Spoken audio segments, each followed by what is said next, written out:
오늘의 말씀 데살로니가 후서 2장 1절부터 12절 말씀. 하나님 아버지 은혜 감사합니다. 수요일 아침에도 우리를 말씀 앞으로 이끄셔서 하루를 말씀과 기도로 열게 하시니 감사합니다. 이 시간에도 성령을 통해 하나님의 음성을 들려주옵소서. 예수님의 이름으로 기도합나이다. 아멘. 할렐루야. 서원교회 성도 여러분, 오늘 하루도 주님과 동행하시고 하나님의 은혜가 가득한 하루가 되시길 축원합니다. 오늘 우리에게 주신 하나님의 말씀은 데살로니가 후서 2장 1절에서 12절 말씀입니다. 데살로니가 교회는 외적으로는 박해, 내적으로는 거짓 교사들에 의한 교리적 혼돈으로 이중고를 겪고 있었습니다.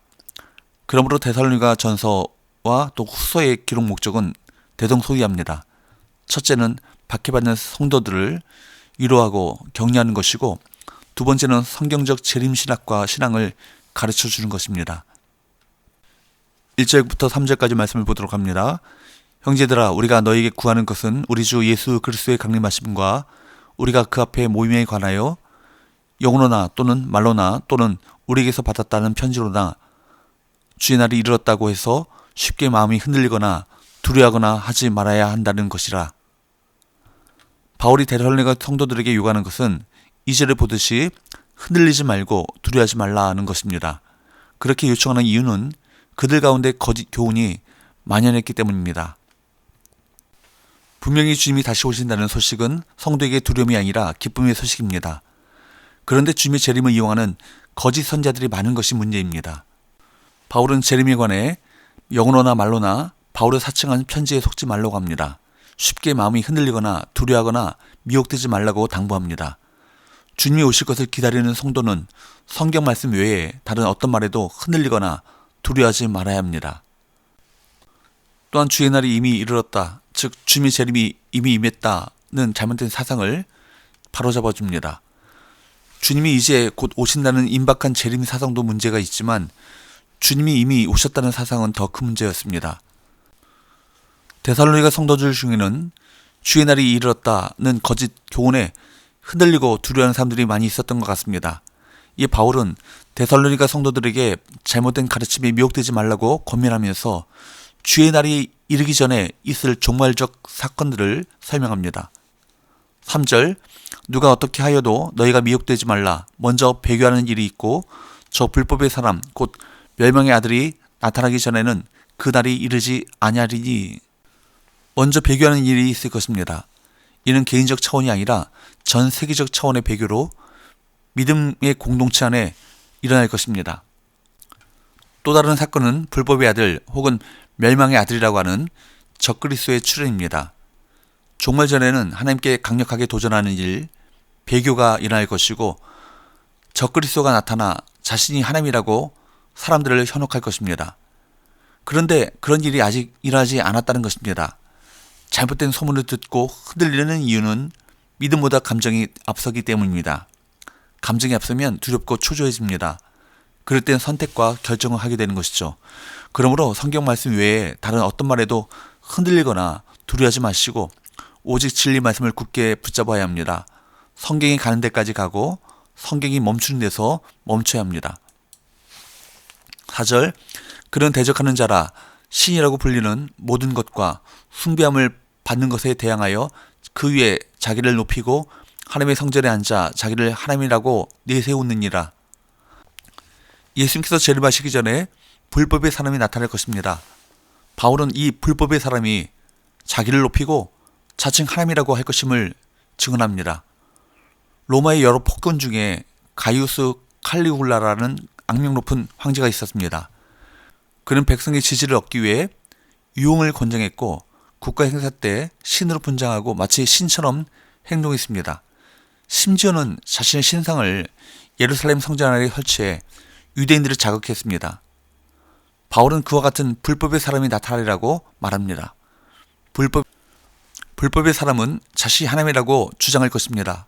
그리고 교회를 탄압하고 엄청난 재난을 일으킬 것입니다. 결국 예수님이 강림하셔서 그 불법의 사람을 죽이실 것입니다. 8절, 그때 불법한 자가 나타나리니 주 예수께서 그 입의 기운으로 그를 죽이시고 강림하여 나타내심으로 피하시리라. 그는 큰 세력을 가진 듯하지만 예수님의 입의 기운, 입김만으로도 멸망할 수밖에 없는 존재입니다. 그 불법한 자가 누구인가, 그 정체가 누구인지 논하기보다는 이를 통해 바울이 데살로니가 성도들에게 무슨 메시지를 주려고 하는가, 이것이 중요합니다. 바울은 적그리스도의 출현이 미래의 사건이지만 그렇다고 마음 놓고 있기보다 지금 깨어 있어야 한다고 요구합니다. 지금 당장 어려움이나 환란이 없다고 해도 그것은 궁극적 평강, 샬롬의 상태가 아닙니다. 믿는 자들에 대한 박해와 유혹이 곧 있을 것이기 때문에 늘 깨어 주의해야 합니다. 그런 환란은 주 예수의 강림의 때에 종결됩니다. 하나님께서는 선택하신 자들을 구원하시고 진리의 사랑을 베푸십니다. 반면에 그 은혜와 사랑을 받지 않고 거부하는 자들은 어떻게 될까요? 9절과 10절 말씀을 보도록 합니다. 악한 자의 나타남은 사탄의 활동을 따라 모든 능력과 표적과 거짓 기적과 불의의 모든 속임으로 멸망하는 자들에게 있으리니 이는 그들이 진리의 사랑을 받지 아니하여 구원함을 받지 못함이라. 그 은혜와 사랑을 받지 않고 거부하는 자들은 사탄의 능력으로 권세를 행사하는 불법의 사람에게 넘어가 멸망당하고 맙니다. 11절과 12절 말씀을 보도록 합니다. 이러므로 하나님이 미혹의 역사를 그들에게 보내사 거짓 것을 믿게 하심은 진리를 믿지 않고 불의를 좋아하는 모든 자들로 하여금 심판을 받게 하려 하심이라. 그러므로 바울이 염려하는 것은 잘못된 종말론 메시지가 자칫 갓 태어난 이 공동체를 흔들어 놓거나 심지어 와해시키는 것입니다. 왜냐하면 지금까지 바울이 자신의 삶과 사역을 통해 보여주었고 계속 교훈했듯이 성도의 삶의 바탕에는 바른 종말론적 이해가 있어야 하기 때문입니다. 그래서 데살로니가 교인들이 잘못된 소문에 흔들리지 말고 구원을 확신하고 진리 사랑 안에 거하기를 원하기 때문에 이 편지를 쓴 것입니다. 바울은 이 종말에 대한 바른 이해를 위해 이 메시지의 3분의 1이 넘는 분량을 할애합니다. 오늘날에도 잘못된 종말론적 메시지가 유튜브와 인터넷에 얼마나 난무합니까? 잘못된 재림의 소문에 두려울 것이 아니라 사탄의 세력에 넘어가 불의한 자가 되는 것을 두려워해야 합니다. 성도가 두려워할 것은 도처에서 들려오는 소문이 아닙니다. 사탄에게 현혹되어 넘어질까 두려워해야 합니다. 그러기 위해 진리의 말씀을 붙잡고 항상 진리의 사랑 안에 거해야 합니다. 오직 말씀의 근거에 재림을 소망하고 구원을 확신해야 합니다. 사랑하는 여러분, 종말의 때 성도들은 주님 앞에 모이게 됩니다. 심판과 멸망은 성도들과 상관없는 일입니다. 잘못된 소문에 흔들릴 것도 없고 사탄의 현혹에 귀 기울일 필요도 없습니다.